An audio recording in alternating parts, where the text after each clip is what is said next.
All right, welcome back, everybody. So the last thing that I want to talk about today is capacitors in circuits. And we talked about capacitors a couple of weeks ago. And we can put them in circuit just like we can put a resistor or other weird things. If you remember from a couple of weeks ago, we talked about the definition of capacitance as being related to the charge on the capacitor and the voltage across that capacitor.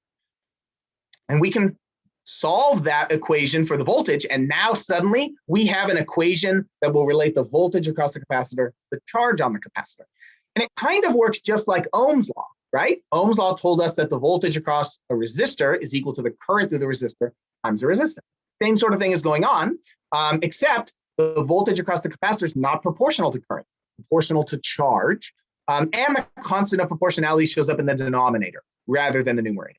Part of the reason for that is that we measure capacitance as the capacity to hold charge, but resistance is an obstacle-based quantity. There's actually a reciprocal of resistance called conductance, which we just usually don't use. Resistance is the normal statistic used for resistors. All right, so I want to draw a quick voltage diagram for this guide, but it's going to look really familiar. We've drawn about 10 of these already. So again, we're going to get a big voltage gain over the battery, and then we're going to lose all that voltage over the capacitor, right? And so as long as we have a really simple, straightforward circuit like this, we kind of can say not only is the voltage across the capacitor equal to Q over C, but it looks like the voltage across the capacitor is equal to the voltage across the battery.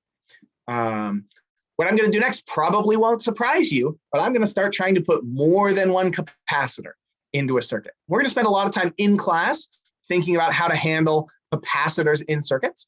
So I'm not going to give away the answer just yet, but I want you to think about what happens if we've got capacitors connected in parallel, which are on the left, or in series, which are on the right. And just for the sake of argument, I'm going to assume that C1 has a greater value than C2. Those are just the capacitances of the two capacitors.